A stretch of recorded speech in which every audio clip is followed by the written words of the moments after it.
You think a superior cabin on an older ship automatically means a better cruise. You're wrong. On older ships, that word, superior, can mean anything from genuinely upgraded to cosmetically renamed, strategically overpriced, and quietly compromised. And if you skip what I'm about to show you, you can end up paying hundreds more for a cabin that's noisier, hotter, smaller, or more worn than a standard room you could have booked cheaper. Today on SHIPVERSE, I'm walking you through exactly what it was like upgrading to a so-called superior cabin on an old ship, and more importantly, how you should evaluate, inspect, and optimize this kind of upgrade step by step so you don't make the same mistakes. This is a phase-based checklist. Miss a phase, and you miss leverage. P says E, reset your expectations before you board. Step 1, redefine what superior actually means on an old ship. Here's the uncomfortable truth. On older ships, superior almost never means modern. It usually means repositioned value, slightly better location, marginally larger square footage, or a cabin that was refreshed just enough to justify a higher fare. If you assume superior equals luxury, you will be disappointed the moment you open the door. What goes wrong if you skip this mental reset is simple. You stop noticing red flags because you think discomfort is normal for the category.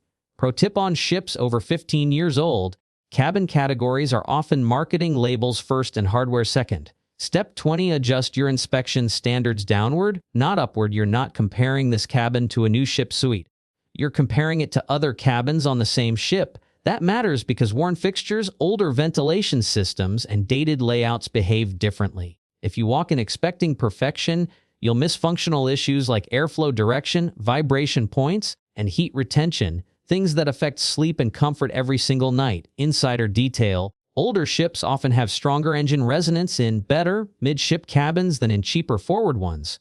PSE1, the first 15 minutes inside the cabin's critical step. Stand still and listen before you unpack. The biggest mistake people make is dropping bags and getting excited. Instead, close the door. Stand still for a full minute. You're listening for low-frequency hums, wall vibrations, ceiling rattles, or intermittent mechanical noises. If you skip this, you may not notice a noise pattern that only shows up when systems cycle, and once you unpack, you're less likely to move. Pro tip: flush the toilet and wait. Some older ships have pressure surge noise that echoes through superior cabins placed near plumbing trunks. Step 20, test airflow, not temperature. Don't touch the thermostat yet. Hold your hand near the vent and feel direction and strength.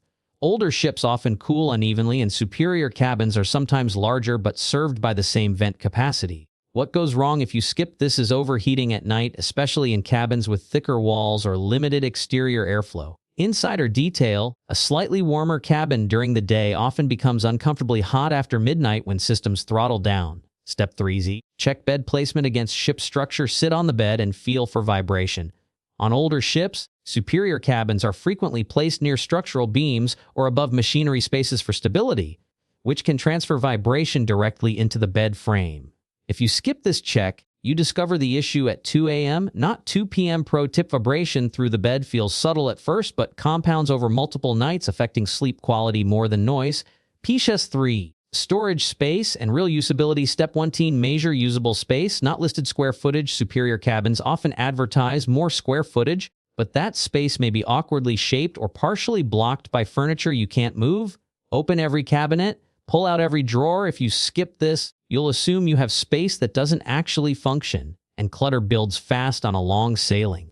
Insider detail: on older ships, added square footage often comes from wall recesses that are visually impressive but practically useless. Step 20, inspect wear points, not surfaces. Don't admire the decor. Look at door handles, bathroom hinges, shower seals, and floor transitions. These tell you how recently the cabin was actually refreshed. If you skip this, you'll misjudge how much daily maintenance frustration you'll deal with: sticking doors, slow drains, loose fixtures. Pro tip: a freshly upholstered chair means nothing if the bathroom door doesn't close cleanly. PS4, the bathroom reality check. Step 1, test water pressure. Immediately turn on the shower and sink at the same time.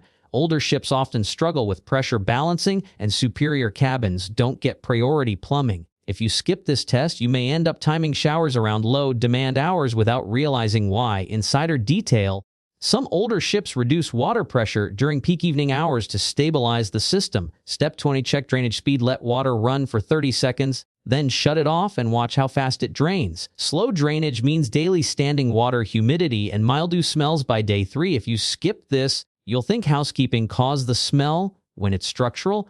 Pro tip: poor drainage is one of the hardest cabin issues to get fixed mid-cruise.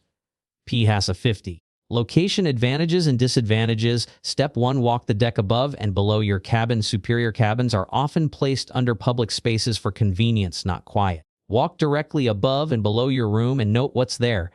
If you skip this, you won't realize your ceiling is under a gym, lounge, or late-night bar until it's too late. Insider detail: older ships transmit footstep noise more efficiently than newer builds due to thinner sound insulation layers. Step 2. Time the hallway traffic. Stand outside your cabin during peak embarkation hours and late evening. Some superior cabins are near stairwells or crew access points, increasing noise and foot traffic. If you skip this, you underestimate how much hallway activity affects sleep and privacy. Pro tip: better located cabin on paper can be worse in real-world flow. PHASA 60. Value audit: was the upgrade worth it? Step 1. Compare lived experience, not amenities. Ask yourself one question after the first night: did this cabin reduce friction or add it? More space doesn't matter if sleep quality drops. If you skip this honest audit, you'll justify the upgrade emotionally instead of practically. Insider detail: many cruisers defend bad upgrades because admitting regret feels worse than the discomfort. Step 2. Calculate cost per comfort, not per night. Divide what you paid extra by how much comfort actually improved.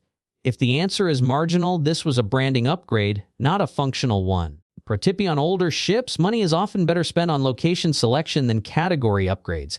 PHASA 7. Common traps to avoid. The biggest trap is assuming superior equals newer. The second trap is unpacking before testing. The third trap is ignoring vibration and airflow because they seem minor on day 1. These issues compound. By day 4, they define your cruise. Final thoughts and engagement. Now I want to hear from you. Have you ever upgraded a cabin on an older ship and felt underwhelmed or surprised in a good way? Drop your experience in the comments. It helps other cruisers avoid expensive mistakes. If this breakdown saved you money, sleep, or frustration, hit like and subscribe to SHIPVERSE. And if you want to go deeper, watch my next video where I break down when not upgrading a cabin is actually the smarter move, even when the price difference looks small. Because on cruise ships, especially older ones, smarter almost always beats superior.